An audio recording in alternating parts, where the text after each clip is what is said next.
Welcome. This week we will be going over lessons 53 through 56. Who of you did the enrichment lesson last week, making the circle and then the ellipse? If you did, let me know. How'd you like it? Did it help you to really get an understanding of the difference between an ellipse and an oval? I hope so.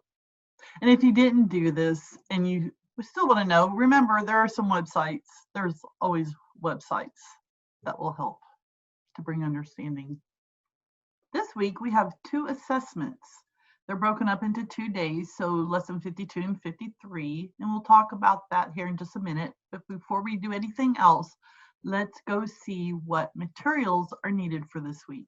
So this week you're going to need your abacus, the coins, your geo board, a reflector, a dry erase board, your math card games book, along with the basic number card deck, the dot cards and the bead cards, your place value cards, the worksheets, tiles, and the tally sticks. Lesson 53 is assessment 2. And one of the things you're going to need that I did not mention in the materials is the assessment itself, the checklist, which is found in the back of the teacher's manual. It's in the appendices. This does not come in already printed out. So if you want to print it out, go ahead, or you could just write on it in here, or you can even make a note on a piece of paper. If you notice, there's a lot of list for names. So this is really more for like a classroom with a lot of students. You're only interested in 1 or maybe 2 students, whoever you're teaching. And so you don't need this whole paper if you don't want it. You can just copy this out onto some paper. So however you want to do it. The assessments on this page are things your child will be familiar with. You're going to be playing games. And as you play the games with them, you're just watching them and making note of any areas where you feel like they may need some more work on. This lesson is a little interesting in that the assessing using games comes after the warm-up, but there's actually things in the warm-up that you will be assessing. So make sure you follow and do the whole lesson, including the warm-up. Look over on your assessment checklist to see what it is that you're supposed to be paying attention to so that you'll know. Feel free if you want to break this up and do a little bit in the early part of the day, some in the later part of the day. Remember, we also have that 5th day because we're only doing 4 lessons a week. And so you have an extra day if you want to spread it out. So you could spread assessment 2 and then the following assessment over 3 days instead of 2 days.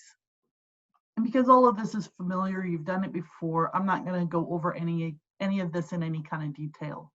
It's pretty self-explanatory.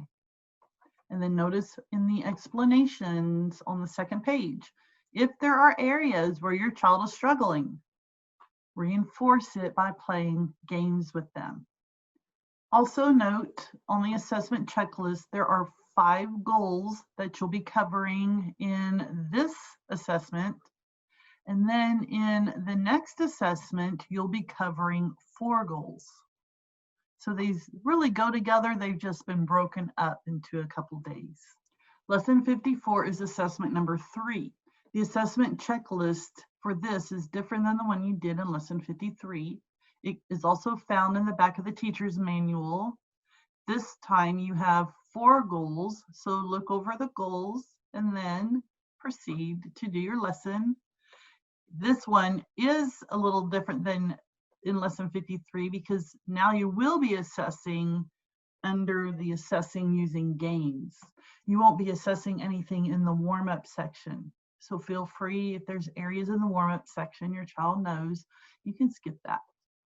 And then go on and work through these different games and keep an eye out for what's being asked and make note. And again, if there's areas in here that your child is struggling with, you can play these games later. Lesson 55, finding correct coins and tally mark chart. Just a reminder, I hope you're looking and reading through the objectives. It just gives you that quick overview of some of the things that you'll be working with your children on in the lesson. Like here, there's a couple new terms that your child will be learning along with the other things they're doing. The activity on finding the correct coins really brings into play the importance of how we use the math way of saying our numbers. For example, it's wanting you to write 23 cents. Your child is going to find those coins, but we're not saying 23 cents. You're going to call it 210 3 cents. How much better understanding is that for finding coins? 210 3 cents. And they're learning that a dime is 10 cents. So they need 210, 2 dimes, 3 cents, 3 pennies. And then they're going to be reinforced by finding the 210 and the 3 cents, building the number. I just love how Right Start does this. I'm telling you, it makes it so much easier for the children to get money by doing it this way. One of the activities is counting the letters in the alphabet. Now, in this activity, it's having you do these orally, but feel free if you have an alphabet chart that you want to let your child use, and then they can point to those letters as they enter the bead into the abacus, do it. That's fine. It doesn't have to be just orally. The activity tally marks on the chart, that's pretty self-explanatory. So you can look at that and figure out how you want to go about it yourself. So in the activity with the word between, there's some different things that you can do. One of them is on the abacus, and I'm going to demonstrate that for you. You're going to ask your child to think of a number between 2 and 5. So it's a number that has to be greater than 2 and less than 5. So you can bring this on the abacus. We have 2, and here we have 5. And so they need to see, can it be 3? It can be 4. But this gives them the visual if they need it.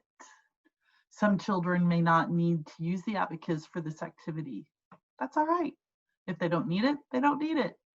But if they do, it's a great tool.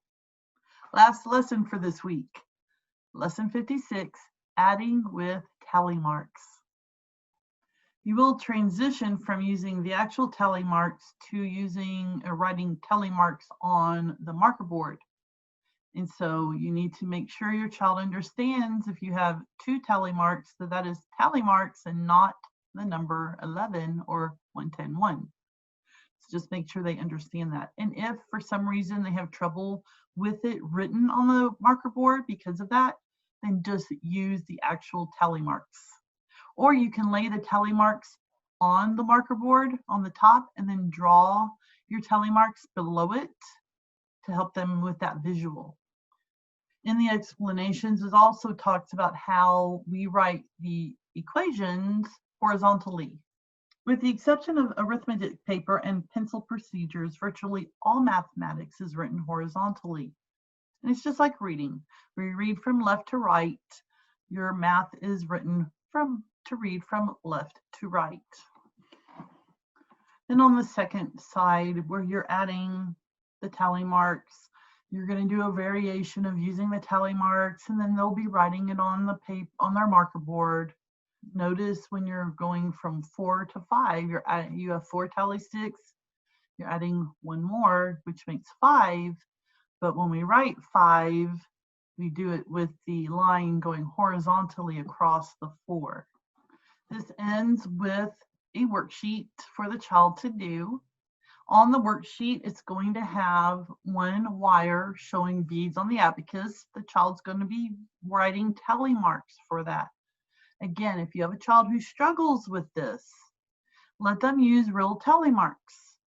Maybe you write the tally marks for them if you need to. Maybe they can still write the tally marks, but they need to actually see the tally marks lined up to represent the beads on the abacus. You guys know your children. You do what works. All right, so we're done for this week. And I'm excited that you guys get to do some assessments with your children.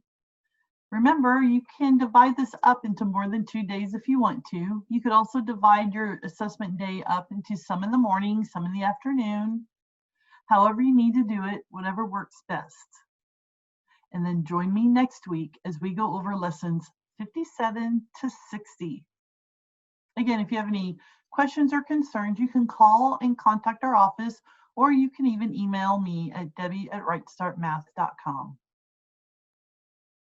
Until next week.